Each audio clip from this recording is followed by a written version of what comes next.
नमस्ते। क्या आपने कभी सोचा है कि हमारी रसोई और डाइनिंग टेबल की असली शान क्या है? जी हाँ, वो है क्रॉकरी। वो बर्तन जो हर घर की पहचान बन जाते हैं। आज हम जानेंगे क्रॉकरी के बारे में, वो बर्तन जो हमारी मेज की शोभा बढ़ाते हैं।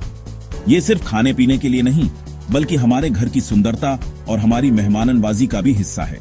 प्लेट, कटोरी, कप, ये सिर्फ बर्तन नहीं, बल्कि हमारी जीवन शैली का हिस्सा है। हर रोज के खाने से लेकर खास मौकों तक ये बर्तन हर पल को खास बना देते हैं। मेहमानों के लिए सबसे अच्छा क्रॉकरी सेट निकालना हमारी मेहमाननवाजी का तरीका है। इससे न सिर्फ मेहमान खुश होते हैं, बल्कि घर की रौनक भी बियाराच जाती है। सुंदर डिनर सेट डाइनिंग टेबल की रौनक बढ़ा देता है। जब सब लोग एक साथ बैठकर खाना खाते हैं, तो ये बर्तन उस पल को और भी यादगार बना देते हैं। हर किसी की पसंद अलग होती है। कोई फूलों वाली डिजाइन पसंद करता है, कोई सादगी।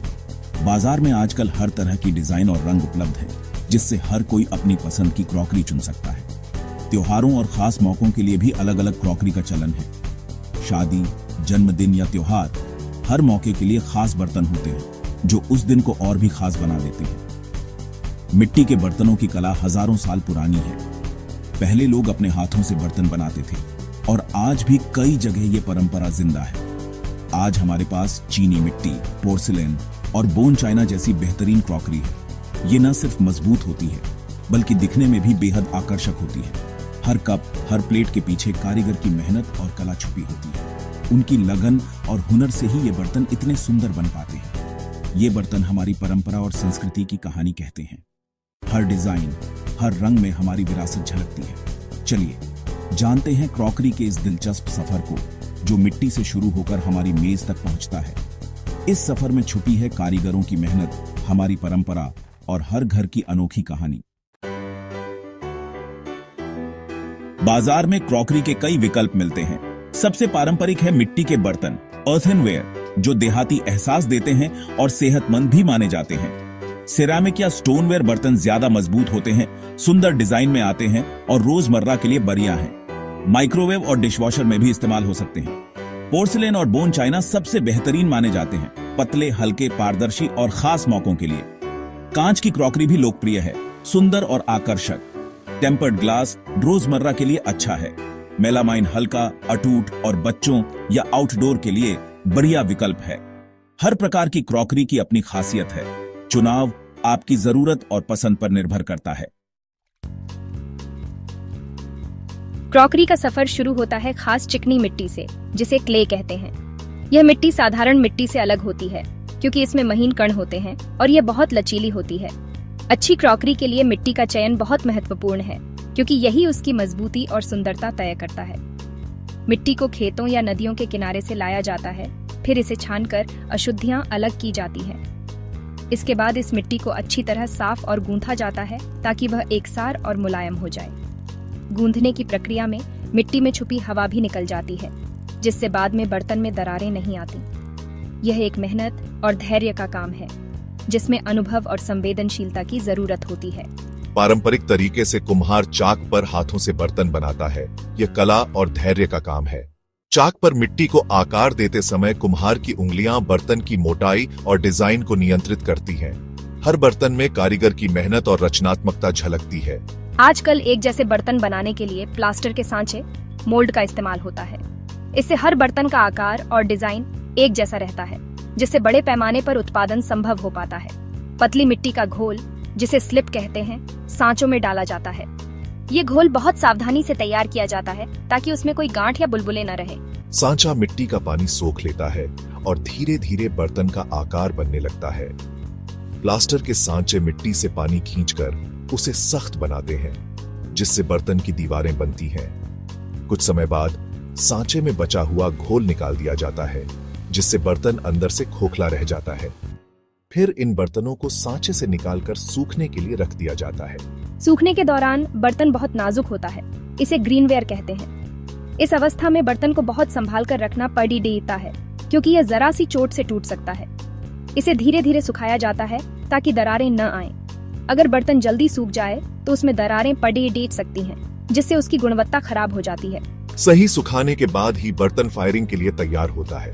यह पूरी प्रक्रिया बर्तन की मजबूती और सुंदरता की नींव रखती है, जिससे हर क्रॉकरी का टुकड़ा खास बनता है।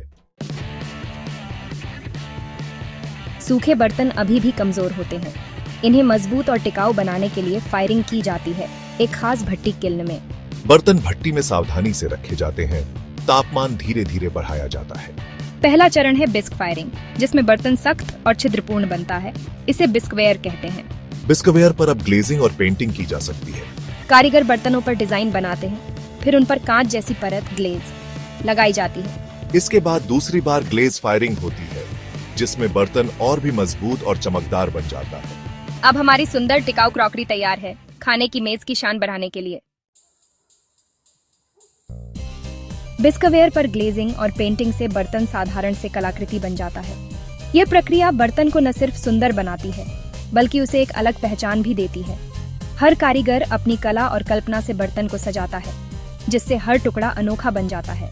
ग्लेज एक तरल मिश्रण है जो पकने पर कांच जैसी परत बनाता है। यही क्रॉकरी को चमक और चिकनाहट देता है। यह परत बर्तन को नमी और दाग धब्बों से भी बचाती है, जिससे उसकी उम्र बाँच जाती है। ग्लेजिंग के बाद बर्तन में एक अलग ही निखार आ जाता है। निचला हिस्सा साफ रखना जरूरी है। अगर बेस पर ग्लेज लग जाए तो बर्तन भट्टी में चिपक सकता है, इसलिए हर कारीगर इस हिस्से को ध्यान से साफ करता है। ग्लेज लगाने के लिए बर्तन को डुबोया, स्प्रे किया या ब्रश से लगाया जाता है। हर तकनीक से अलग अलग टेक्सचर और फिनिश मिलती है। बड़े कारखानों में मशीनों से स्प्रे किया जाता है, जबकि छोटे वर्कशॉप में हाथ से ब्रश या डुबोकर ग्लेजिंग की जाती है। अंडरग्लेज डिजाइन ज्यादा टिकाऊ होता है।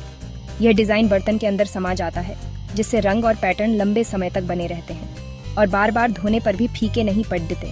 पेंटिंग दो तरह से होती है, अंडरग्लेज ग्लेज के नीचे और ओवरग्लेज ग्लेज के ऊपर। अंडरग्लेज में रंग पहले लगाए जाते हैं, फिर ग्लेज की परत चढ़ाई जाती है। ओवरग्लेज में पेंटिंग ग्लेज के ऊपर होती है, जिससे रंग और डिजाइन और भी चमकदार दिखते हैं। ओवरग्लेज में सोने या प्लैटिनम का इस्तेमाल भी होता है, जिससे बर्तन शाही दिखते हैं। ये डिजाइन खास मौकों और लग्जरी कलेक्शन के लिए बनाए जाते हैं और इनकी चमक बरकरार रखने के लिए खास देखभाल भी जरूरी है। आजकल डेकल्स छपे हुए डिजाइन भी खूब इस्तेमाल होते हैं। डेकल्स से जटिल और रंगीन डिजाइन आसानी से बनाए जा सकते हैं, जिससे हर बर्तन पर एक जैसी क्वालिटी और फिनिश मिलती है। यही वह चरण है जहां बर्तन को असली पहचान और सुंदरता मिलती है। हर रंग, हर डिजाइन और हर फिनिश बर्तन को एक कहानी देता है, जो उसे आम से खास बना देता है। बाजार में क्रॉकरी खरीदते समय सिर्फ डिजाइन नहीं, गुणवत्ता भी देखें। सतह चिकनी और ग्लेज बराबर होना चाहिए। अच्छी क्रॉकरी हल्की, मजबूत और खनकती आवाज वाली होती है। बोन चाइना की पहचान पीछे से रोशनी दिखे तो क्वालिटी अच्छी है। डिजाइन और प्रिंट की क्वालिटी जांचें, रंग साफ हो, लाइनें धुंधली न हो। ओवरग्लेज वाली क्रॉकरी को हाथ से धोना बेहतर है। पेंटिंग अगर ग्लेज के नीचे है तो टिकाऊ है। खास मौकों के लिए डिजाइनर सेट लें। रोजमर्रा के लिए मजबूत माइक्रोवेव सेफ क्रॉकरी चुनें। इन बातों का ध्यान रखकर आप टिकाऊ और सुंदर क्रॉकरी चुन सकते हैं। क्रॉकरी को नया बनाए रखने के लिए सही देखभाल जरूरी है। प्लेटों को एक दूसरे पर जोर से न रखें, बीच में नैपकिन या कप रीढ़ा रखें। डिशवॉशर सेफ क्रॉकरी को सही तरीके से लगाएं और सोने प्लैटिनम वाली क्रॉकरी को हाथ से धोएं। हल्के साबुन और मुलायम स्पंज से धोएं। स्टील के जूने से बचें। चाय कॉफी के दाग हटाने के लिए बेकिंग सोडा का पेस्ट इस्तेमाल करें। मेटल मार्क्स के लिए नॉन एब्रेसिव क्लीनर अपनाएं। सही स्टोरेज और देखभाल से आपकी क्रॉकरी सालों तक नई जैसी रहेगी। ये सिर्फ बर्तन नहीं, आपकी यादों का हिस्सा है।